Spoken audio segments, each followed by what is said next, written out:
name and your territory and which division you're from. Yeah, no worries. James Lyon, Jim's Pest Control, Port Melbourne and Brighton. How many jobs have you got lined up for today?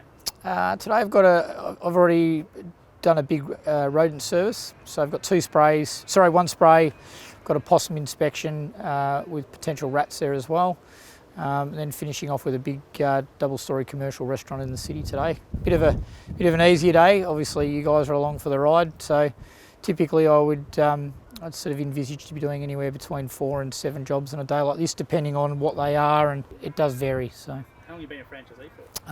Just clicked over 5 years. So 5 years and a double 5-star in 2 territories. So pretty pleased with that. I love the flexibility, the lifestyle. I like working as part of a team, but also having the autonomy of working by myself. So run my own day, run my own diary, type of work I want to do, where I want to do it, people I want to service. As far as lifestyle goes, I still get to do all the things I like doing. So last night I was finished up a bit earlier and had basketball coaching for my son's team. Help out with dinner. Help my wife out, Linda, with dinner and take a bit of the load off her. All the things I really love doing with my kids, which is fishing, being outdoors, camping, catching up with my mates and having a beer out in a beer garden somewhere or whatever it may be. That's what it's all about for me. We're doing an external spider spray. So I was actually here last week doing an internal and external, but a bit of miscommunication. I turned up and some gym fencing blokes were here. So it's all about sort of adapting on the day, and so we opted to run with doing the internal only. So the client had to leave for the treatment, and then there's a 4-hour re-entry after that. So she left. She'd already organised her house and organised to be away for that time. So proceeded with that, and then we're back here today just to do the external. So client doesn't have to leave. She just has to have all her windows closed and understand that there is an external re-entry today. So and she's got to stay in for a couple of hours post-treatment, but. We're just finishing off a what's called a general or spider spray. So dusting of roof void, internal aerosol, internal perimeter spray, and then today, which is an external spray. So spraying the walls, fence line, certain garden areas, anywhere basically that spiders and crawling insects will be harbouring. I'm just going to start mixing up and get some PP onto to mix up, and then we'll go around and do a quick risk assessment. Just make sure that we're not spraying kids' toys, shoes, windows are open. Make sure that there's a dog not sticking its nose through the fence waiting to be sprayed. Just sort of the obvious ones. So basically we'll just spray the whole outside of the house. Trying to just stay a bit away from the windows. We want to put a bit around the windows, but we don't want to drench them because it will mark them. So we don't want to get a complaint. But yeah, focusing on the outside of the house, fence line, gardens, trying to stay away from anything that's currently in flower. We don't want to kill bees unless we have to, and it's a bee-specific treatment. And in most cases, we want to save them. So part of pesticides use and management is also reducing the amount of toxicity within your client's household, but also limiting our exposure. We're working with it every day, and they're not great things. Chemicals of old, your organophosphates and chlorides and things like that. They're banned now. Are the chemicals getting better in terms of their safety? Is it? Yeah, definitely. Companies like Bayer, who are owned by Monsanto, which we're all probably aware of these days. Big companies, and not directly related to big pharma, but it's the same kind of level. It's big business. Millions and millions of dollars spent on R&D to develop these products so that they're more effective. One, that we're effectively controlling pests, but 2, also to beat things like resistance. So, there are certain pests, for example, primarily rodents, bed bugs, and cockroaches, where there is resistance. Continued use of synthetic pyrethroids on cockroaches and bed bugs has meant that there is some level of resistance. So there are always companies that are looking to get the edge. So you've got to change it up a bit sometimes. You've got to stay on the cusp of what is new and relevant in our industry. So post getting your license and doing all your formal training through an RTO, and then also your training within gyms, it's sort of up to the individual operator too to stay abreast of what's happening. You know, you've got to be reading pamphlets, you've got to be speaking to your suppliers, you've got to speak to your colleagues. We've got a great position within the pest industry. We've won an award 2 years in a row now, which is the Choice Consumer Award for our division.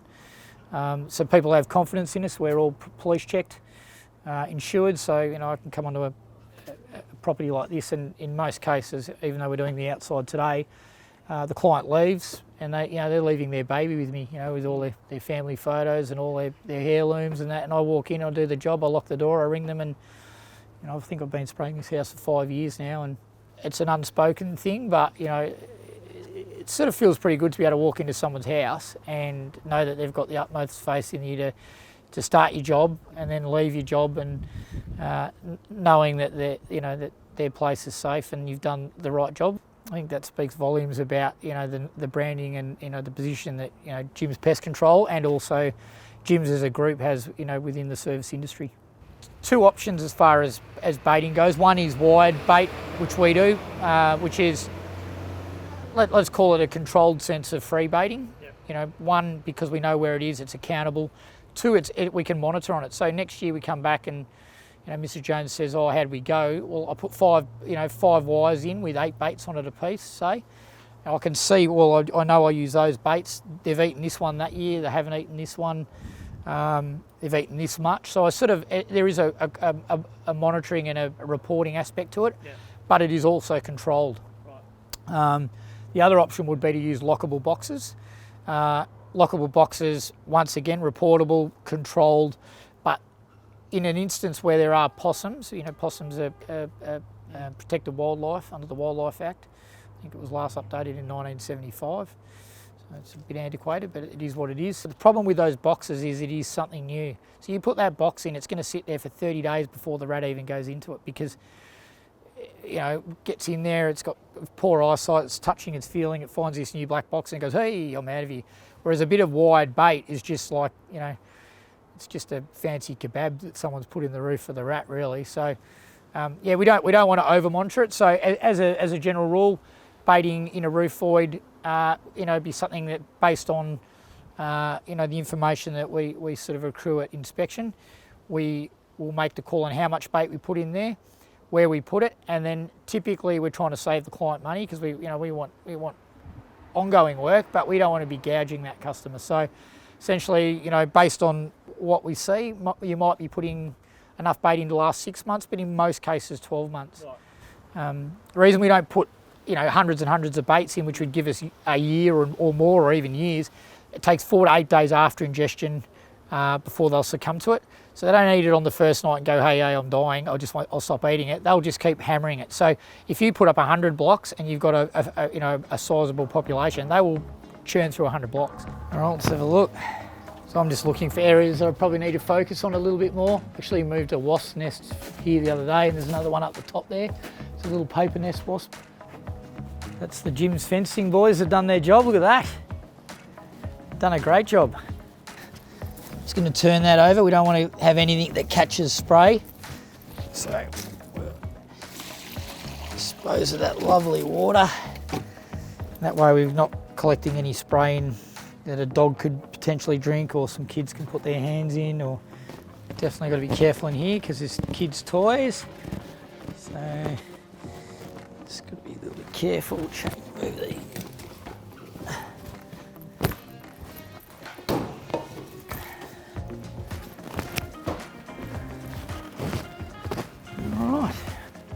Beautiful. I've sprayed a lot of days where it's 40 plus. That's hard work. I think the hardest thing on a really hot day, look, you've just got to manage, you've got to manage your time really well, but you've got to manage your hydration. It's like, when you're kitted out, it's wearing, I wear black gloves because they're the thickest ones you can get, but every time you take them off within a very short period of time, there's probably 10 to 20 mil in there. So you've just got to, it's vital that you keep your hydration up just for, a whole range of different things. One, your health, but two, even just your, your mental stamina. You know what I mean? It's you get dehydrated and your mind starts playing tricks on you. So the hardest part is getting in a roof void on a really hot day late in the afternoon, like 4 or 5, westerly and northerly sun on it all day, and then the westerly sun on that black roof. You get in that roof void and it's like 80 plus in there. It's stifling, and you've got a whole range of things to deal with, electricity, sometimes water in the new houses, insulation, low clearance, respirator, so you've got, your peripheral vision's limited. Like it's next level, mate, yeah.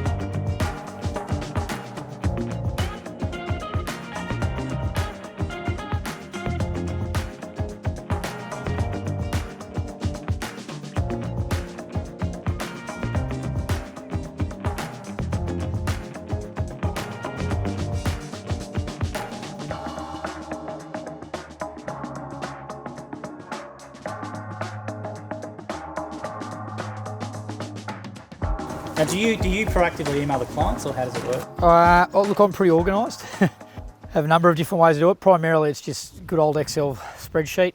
I'm proactive. I'm calling people. When you call them, Yeah, I call them. I don't send them text. I'm very much straight on the phone. Got your diary in front of you. Get them in. Yep. Like, I'm booked out pretty much this year. Like, just to give you an idea, it's my spider sprays for the year for pretty much. So 4 pages, and that's how far I've got this year, because with COVID, it's just, I've got such a backlog. So the way I look at it, I'm just going to come back from Christmas, having a bit of time with the family, and I've pretty much got, 3 or 4 months work just laid out in front of me. It took me probably about just over 2 years before I totally switched off from leads, and I've got 2 territories. And in both of them, I'm on territory only. I manipulate that based on seasons and what I've learned on my journey. A day like this, for example, might have an hour between sort of 5 and 7 heading home, and I'll turn on and see if I can, snag a bee job on the way home and, save some bees or do some wasps. And I try and manipulate it so that I'm picking up the more lucrative jobs and, jobs that require urgency. If you get a bee lead at 5 o'clock and you say, I'll get there on Thursday, Mrs. Jones, she'll say, I'll get back to you. You say, I'll get you on the way home tonight. And you guarantee you'll get a 5-star, maybe even a tip, and a customer for life. Next one's a possible rodent / possum. The fact that you're also hearing them during the day, lunchtime and then at evening, I would be leaning towards birds, but let's go through the motions. Let's jump in the roof, have a quick look. Sure. Whatever it is, rest assured we'll get it sorted. Okay. If it is rodents, we'll do it today. Yeah. If it is birds or possums, we'll reconvene at another time. Day. Yep. Yeah. So potentially a number of scenarios. One would be rodents, so mice or rats, which based on the information I would say it's probably not. The other option would be possums or birds. So the client is hearing things in the roof, hopping during the day or walking during the day, and then as the day sort of wraps up at 6 o'clock. So that's what sort of leads me to maybe birds more so than the other two, which are nocturnal. Also looking up at the corner there is a bit of nesting material hanging out of the roof line. So beautiful brand new house, establishing gardens. There's not trees growing up to the structure. It's going to be probably a balmy 50 to 60 degrees in there right now, maybe even a bit higher. Black tiled roof, 30-degree day. Right on 12 noon, it's going to be good. So looking forward to it. With all of these jobs, if you're getting into a confined space or into an area where there might have been a previous application of pesticide, we're donning PPE just to make sure that we're not walking through a pest controller's dust, or even little things. You're talking about the temperature. It's going to be, I reckon, 50 plus in there. So the pores are open. You'll get in that roof void, and there'll be fiberglass insulation. Unless you want to be sort of itching and rubbing yourself for the next 2 days, best to wear full length cotton overalls. Whereabouts in the house do you hear it? Along this stretch. Okay. And then Only ever in this area. Okay. When you hear it at 6 o'clock, does it sort of like build in terms of intensity and? No, it's just like it sounds like animals running. And is it one way, like an exit strategy, or is it just random? Random. Jumping up there, looking for hair or depressed insulation, droppings, etc., and just see if I can work out what it is. I'll be back. Hear any screaming? Send out the search party. Whew. So what I'm trying to do here is just piece together some of the, I suppose, potential pieces of the puzzle. So at the moment I found a few feathers, but otherwise this roof void's immaculate. There's no droppings in it. There's nothing that would suggest any rodent activity or possum at this stage, but we'll keep going. Possums are pretty conscientious creatures. I think they embody that old adage that not to defecate in your own nest.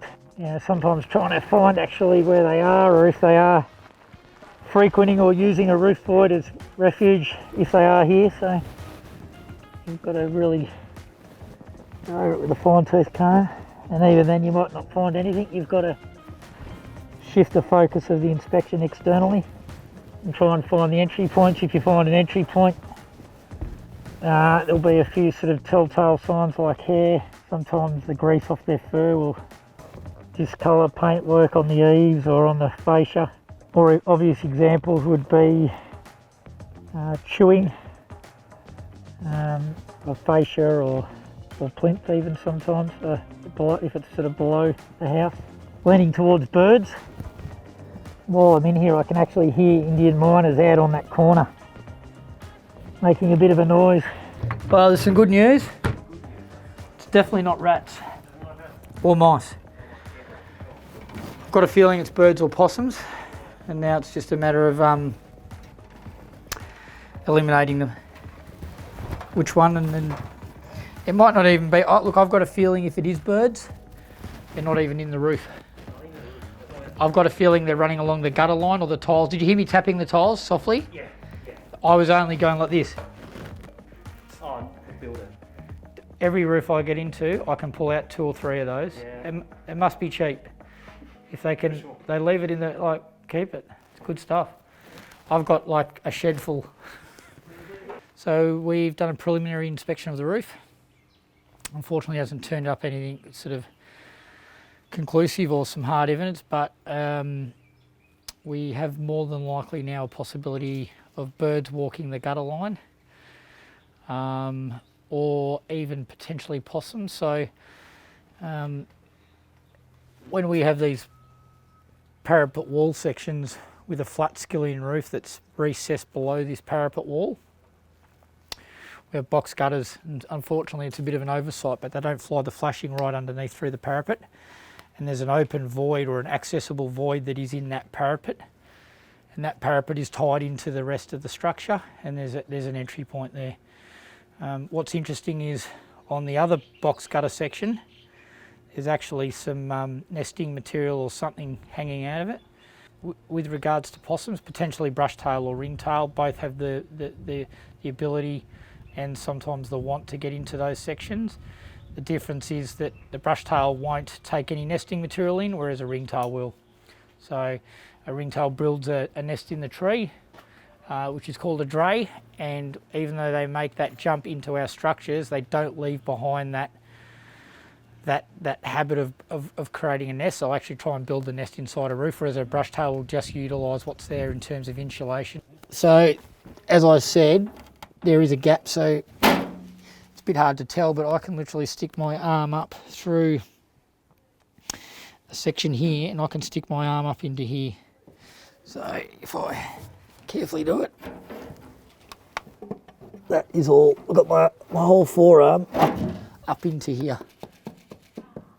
So this is all hollow. So can you see that hair, couple of hairs hanging off the gutter over there too? So just there's a hair that's flapping in the wind. And then there's all that nesting material seed in the gutter there. And then see this bit of flashing profile here.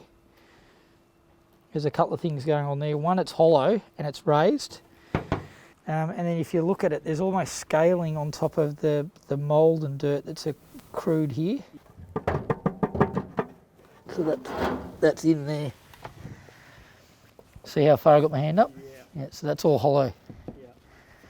and then that joins into this, which goes into there, so it's not hard for them to get up and go that way. There is what appears to be like footprints in the dirt. So what I normally sometimes do here is actually bring back a camera that's got an SMS in it, like a SIM card, and then it just sends me photos of what moves in and out during the night, and then we sort of formulate or strategise a plan based on that. See, there is also a feather in there.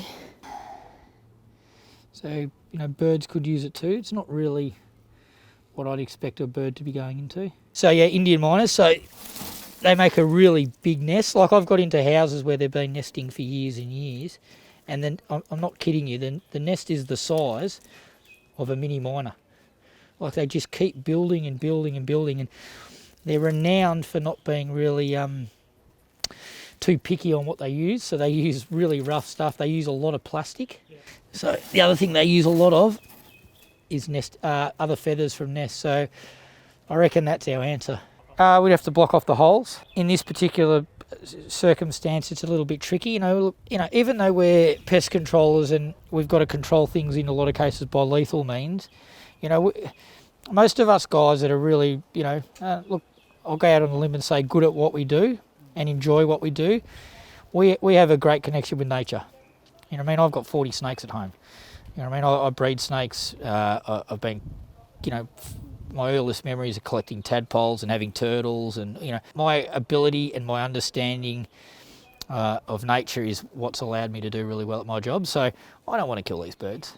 And in most cases, I'll be able to talk to the client, so let's let the birds fledge, let's let them leave the nest, and then we'll block them out. The other thing is, in this scenario where we can't see them, if we block it and they die in the roof, there is a chance that they're going to smell, and then we're going to have maggots. So sometimes it's easier just to try and, communicate to the customer that let's let them leave. There's a bit of communication because we've got to sort of, get in on a window. Even if we're a week late and they lay another set of eggs, it's not going to be a big problem. But we don't want, 200 or 300 grams of bird and meat and feather and in a roof rotting. It just doesn't make sense. So see where this section of flashing comes out through. See how it's all dirty and there's an accumulation of algae and a whole range of different things. It's not clean. Yep. Whereas if you look in there, it's the same. As I bring the camera around, you'll actually see the difference with this one is you see that smudging of the build-up on the actual flashing, and you can actually see the actual bird's claws in it. So there's virtually a section where when they come up and out, in and out, they've actually worn away all the grime and dirt, so it's actually polished in under there. So that's pretty much a wrap. After doing a thorough inspection of the roof void, and externally we have narrowed it down to birds, and narrowing it down even further, we've narrowed it down to Indian miners based on nesting. It works in with what the client's been hearing, timing, etc. So the next thing to do would be to just explain to them what is happening, and then organise a time to come back and actually block off the birds. So they're not using it at present, so I'd say that the chicks have fledged and left, so we just want to try and get in that window before they start up again and lay the next lot of eggs. So we'll sort of aim to be out here in the next week or so and block those off in such a way that, one, it excludes birds, possums and rats, but doesn't inhibit water flow or cause a potential leak in the roof itself. So yeah, that's it.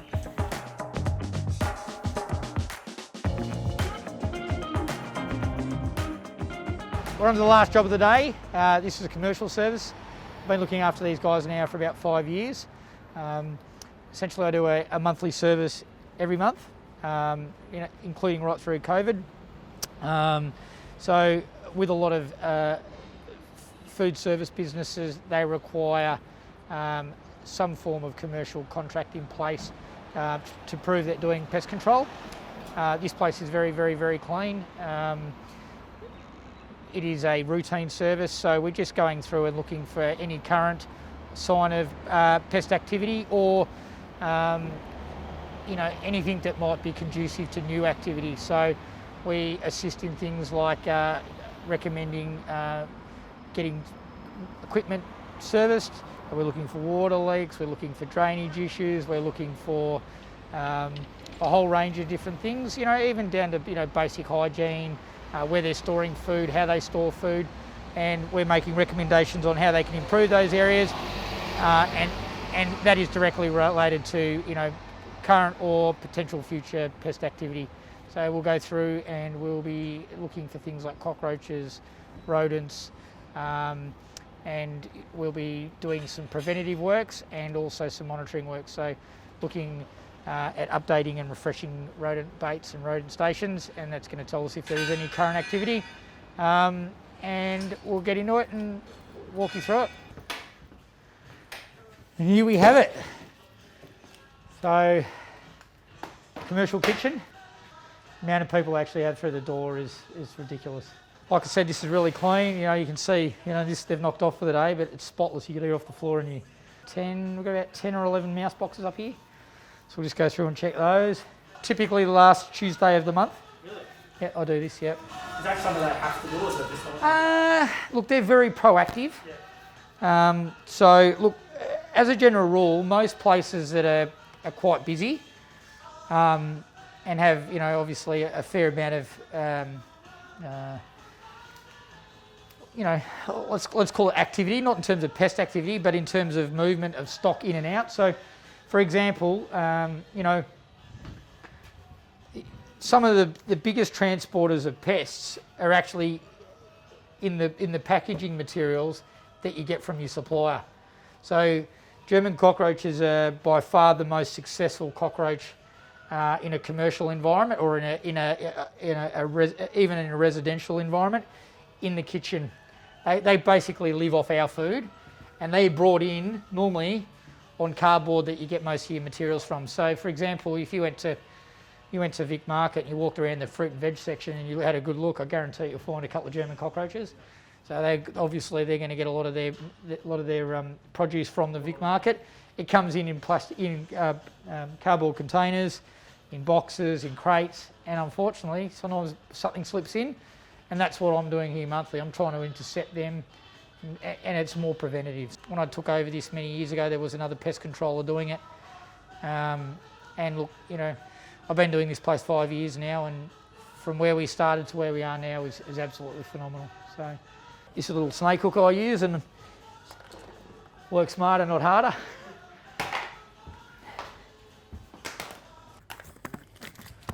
And that's what you want to see. It's a month.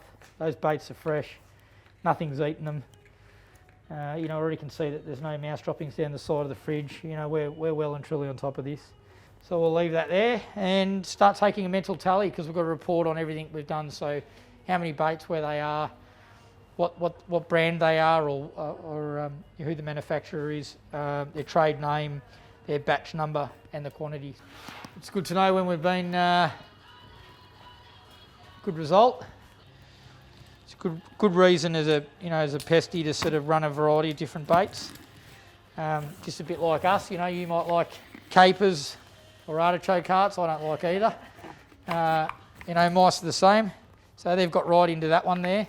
Not everyone can do it. It's a lot of blood, sweat and tears, a lot of sacrifices at times. In the first year, mate, I was the first one at school with the kids and did all that. But as time went on, I found that I got less time to do those sort of things. I don't regret that, because I still get to do everything else. I still get to go do all the sports, I do everything. I just can't be there to pick them up 3 or 4 days a week. My wife does that. But yesterday I did, like I do. I can pick my moments. Say if you wanted to, you could. I could, yeah. But the reality of it is, if you want to keep turning over 250, and then get it to 350, and then put a worker or 2 workers on, that requires some sacrifice. Early days, there was the ability to do that more. I still have great work-life balance, better than working for an employer. If I don't want to work in the morning, I just don't work. You can't do that if you're employed. You can't. I trained for longer than I needed to with gyms. I was lucky when I started that I had a franchisor that was very, very accommodating, like most of them are, and like my current franchisor is. And, you know, the training was a month, but I ended up training for probably closer to 4 months. So I paid for a month's worth of training, and then for 3 months after that, I worked for free. They didn't pay me. I didn't want to be paid, but, you know, leaving my last role, I was quite comfortable.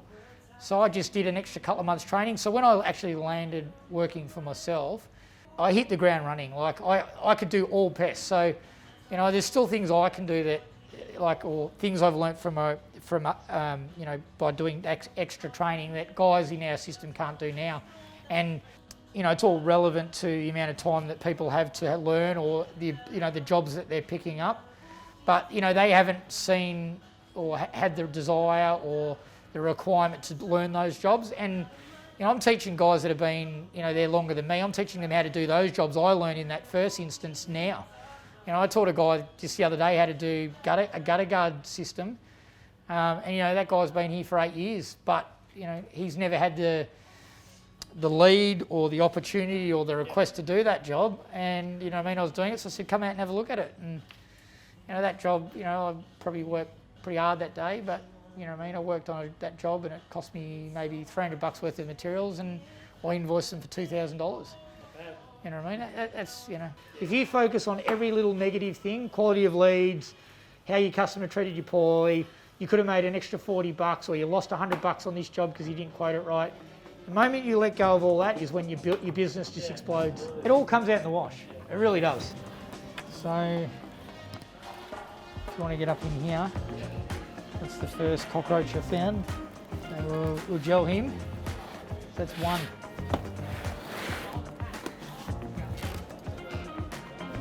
Spot on.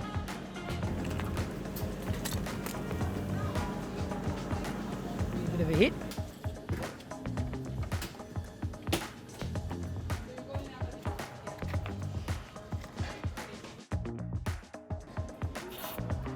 He'll die now, mate. I'll just deal with him a bit. Got him out of there, so it's just what we call flushing.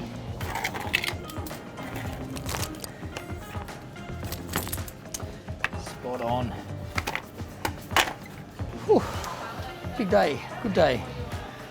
Fun day. And we're done, mate. We just got to do a bit of paperwork and we can get out of here. So we'll just go down and get the folder. There you go, mate. Welcome to the some of the drawings that the kids do me over the years. A little girl called Lauren did this for me. That's my family and me, and Happy, and Lauren not in my family.